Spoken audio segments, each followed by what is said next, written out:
Tavuli News today, Solomon Islands commemorates World Cervical Cancer Elimination Day. Family Support Center Solomon Islands celebrates 30 years. St. George Chapel blessed at San Isidro Care Center. And semi-finals for MSG Prime Minister's Cup that's coming up later in sports.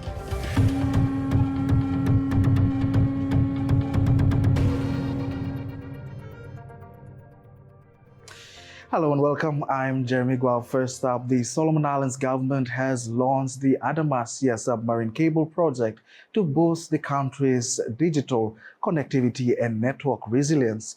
Now, the cable will strengthen the existing Coral Sea cable and ensure more reliable internet for government services, education, health, and businesses. The $100 million project is a partnership with Australian government and links into Google Pacific Connect network, providing an additional international route and safeguarding connectivity.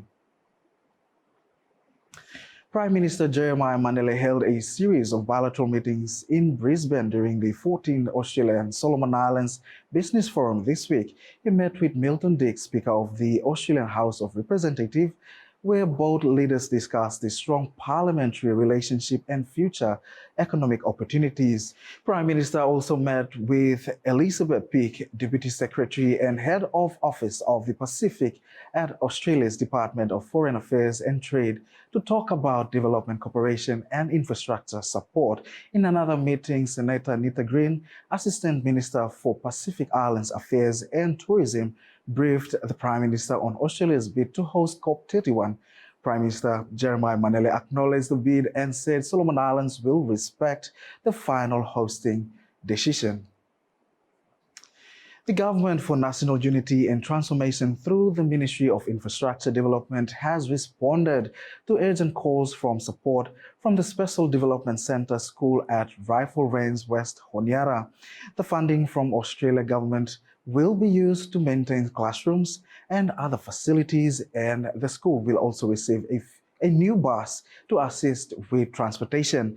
The ministry's Architect and Building Management Services Division recently completed an inspection with a report on cost and funding allocations expected soon. We fella come here in response to the instruction where our current Minister of Law, Infrastructure Development, Ricky Fu, I'm not delegate him. This one from Ifal must come to him. This one happened after the day where Imi Makim, the Children's Day, and also the representative from this Red Cross school have voiced about their struggles, their needs, kind of in terms of the infrastructure facility currently they have here within the school, and also other issues as like the drainage system where an ongoing problem here. The school, which provides education for students with special need, has 89 students aged 3 to 20. The principal highlighted ongoing challenges, including limited resources and vulnerable infrastructure prone to flooding. Government supports come after a student highlighting these issues during International Children's Day drawn public attention to school's need. The school closing ceremony is scheduled for Wednesday, 26 November, where the Ministry of Infrastructure, Ricky Fu, will attend as a guest of honor. For the very first time, World Cervical Cancer Elimination Day will commemorate in Solomon Islands. In Honiara today, Ministry of Health and Medical Services, Honiara City Council clinical team, and other partners shared the importance of messages on cervical cancer in 3 key positive ways forward, in which 1, get informed, 2, get screened, and the last one, which is get vaccinated. This is what has been highlighted during today's event. Today, mainly, we organizing this program, especially for dream awareness, so that it's part of information sharing for among other women in country, especially here in Honiara, because services Hemi offered lot of clinics, but the turnout Hemi seems to be very hem no up to the standard because I think the main key issue na information. So today mi fala just doing this awareness among the women, especially the women na Honyara through the association dota then auta na ba go bike and then ba auta passing the members dota so hem no the main focus lo salati. So mi fala have magute now especially the women reps or the communities building. Responsible authorities have called out for cervical cancer-free Solomon Islands, and one is seen as lacking in early detection for girls and women.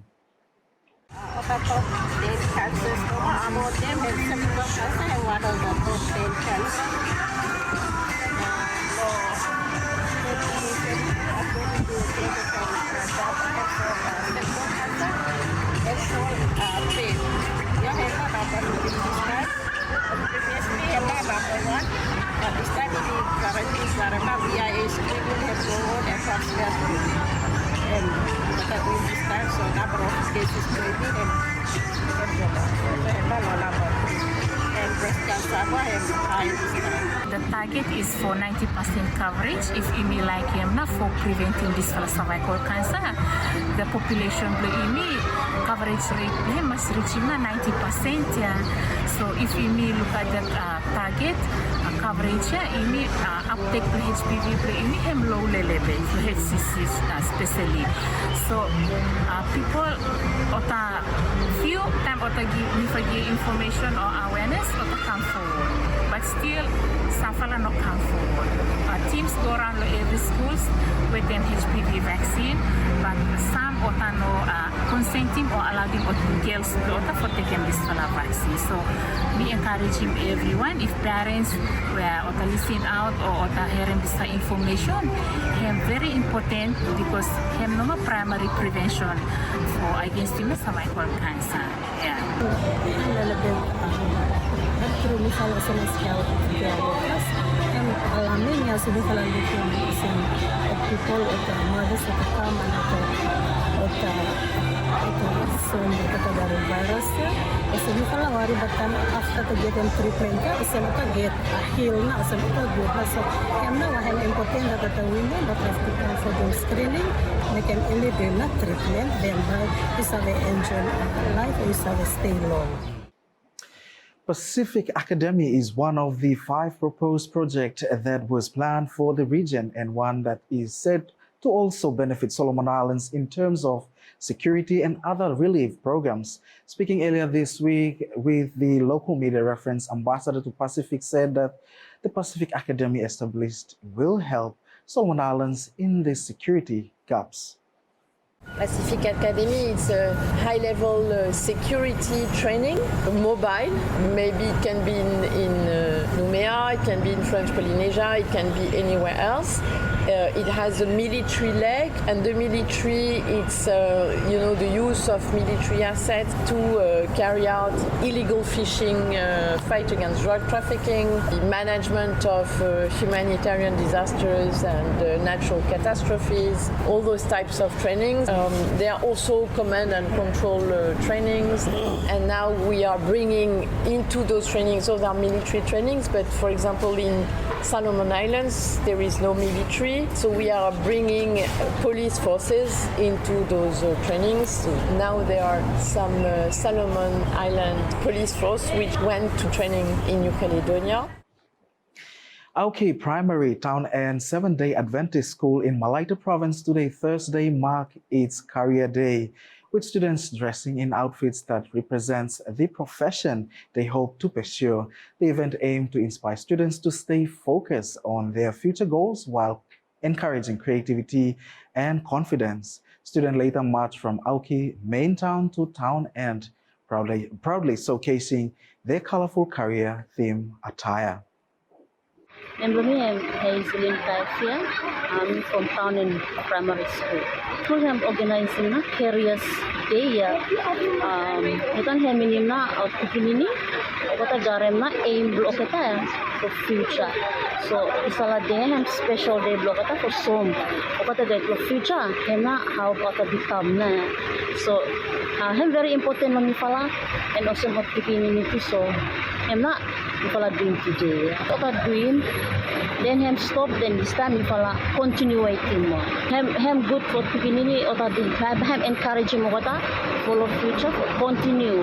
So doing because him aim lo kata. So but him motivate mo kata to become huna o kata lo future. Today marks the 30th anniversary of Family Support Center, Solomon Islands. Now, the center provides confidential support and counseling for victims of domestic violence, sexual assault, and child abuse. Established back in 1995 by the Victim Support Group, it also offers legal service advices and counseling and educational program across the provinces. Its mission includes supporting victims, training volunteers, raising public awareness, and promoting the right of women and children. Marking 30th anniversary, let me say that it's a history and it's a milestone.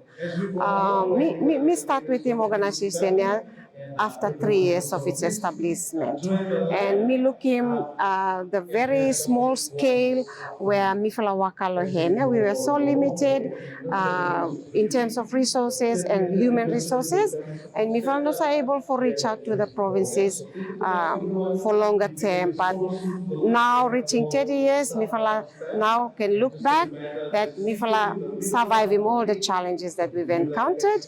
Despite the many challenges, me fala looking a lot of successes to lo wakablo me fala, and for those successes, what I'm maintaining from Support Center, and I'm continue for reaching now until 30th anniversary. Over the past 30 years, the vision, dedication, and hard work of staff and volunteers have made a lasting impact, touching countless lives across the country. Me happy too because me looking how if you see him waka for helping with women and girls that are victims of domestic violence, and through advocacy and go out and bring awareness around the communities, and some people start for survey that there's a place where you survey go and sharing problem with him, and then you're not alone. Yeah? Family Support Center, I'm always there.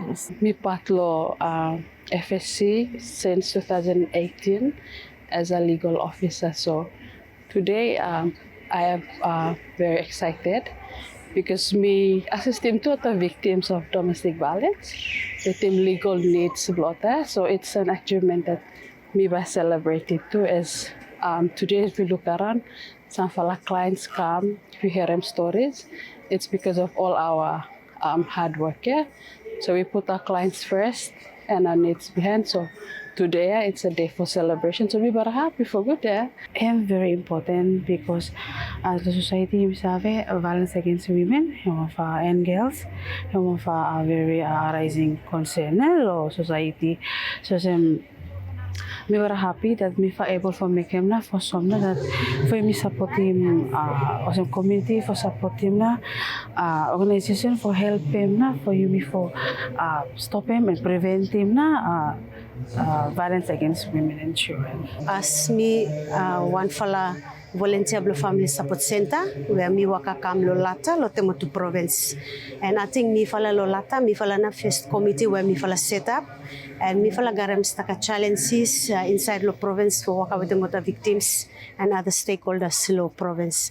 So this fala program hemleke me garam joy that me looking that through okata challenges blo me fala lo waka lo province, and also headquarter office blo me fala here boss blow me fala or center manager hemi trying best blow him for come up, and me fala celebrating 30th anniversary blow Family Support Center since him start lo 95 kam kasim today hemi 2025. Me fala also garemota services hem available lo ta provinces blow you mean sa Solomon Island too, especially lo ta provincial centers.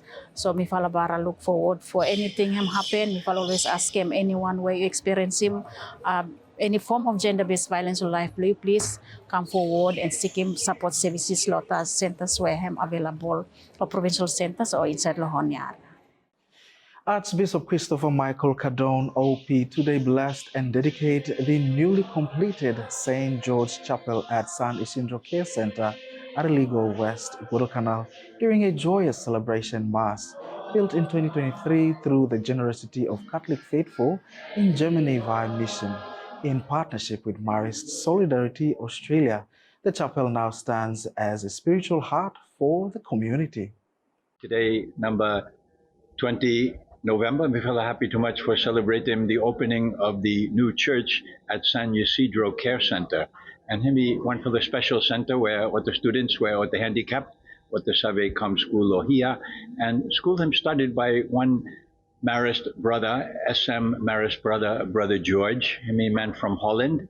Him a very famous man and big man with a very big heart.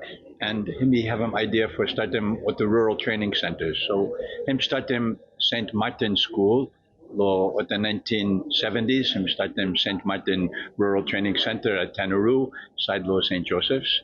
And then after St. Martin, him run good. Him he go to Makira, him go to one place, Lo Nana, and him start in one school called Stuyvenberg Training Center. Him he RTC with about 100 students. And time him stay at Stuyvenberg Center, him he get them idea for having school for the handicapped Pikinini, students where or to have them any kind of disability. So again, thanks be to God, Catholic Diocese of Honiara Archdiocese, giving him beautiful land here, Lo Araligo, for starting him school. So Brother George, him die last 3 years, him have him diabetes, him pass away, and new chapel where him he dedicated today, him he named St. George after late Brother George, where him started Three-Fellow School, Los Solomon Islands. Today was the 14th graduation here at San Isidro Care Center, and you'll be happy too much that 8 handicapped students what they receive him with the graduation certificates. Some people spend 5 years here, some people spend 4 years here, and him a beautiful experience of community, a beautiful experience of learning.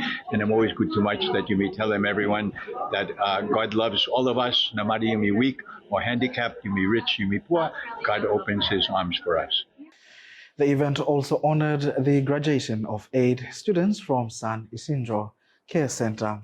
Amongst the distinguished guests were the representative of the Australian High Commission, Pacific All Solomon Islands, community leaders, families and supporters who continue to fund the center's vital work. Who just start learning to write and to know things when they arrive here. For most of them, they have never been to any school, formal or vocational. So for many of them, they don't even know their name, how to write their name.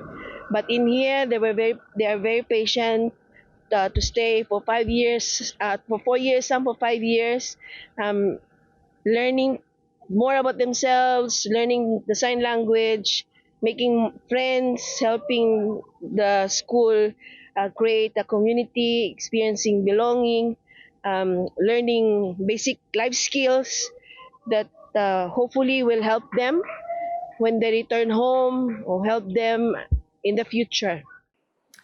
A day of blessing, achievement, and gratitude marking both a new house of worship and a new hope for San Isidro's community. Now moving on to regional news, polls have closed in Tonga for the 2025 general election.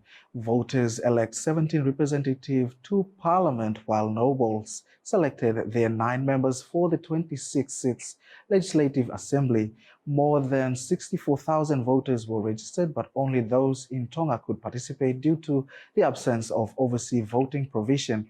Results for the noble seats was released earlier, confirming both retaining a new representative.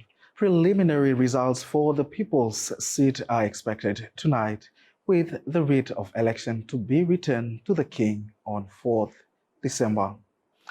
The Vanuatu government is preparing for its first formal negotiations with France on the sovereignty of the Matthew and Hunter Islands, along the discussions on permanent maritime boundaries with New Caledonia. A France delegation has arrived in Port Vila for 2 days of talk following a recent high-level visit to Paris by Vanuatu's leadership. The government has appointed a legal team to support its position and will host a formal dinner to welcome the delegations. And that's regional news. Stay with us. Coming up next is the latest in sports.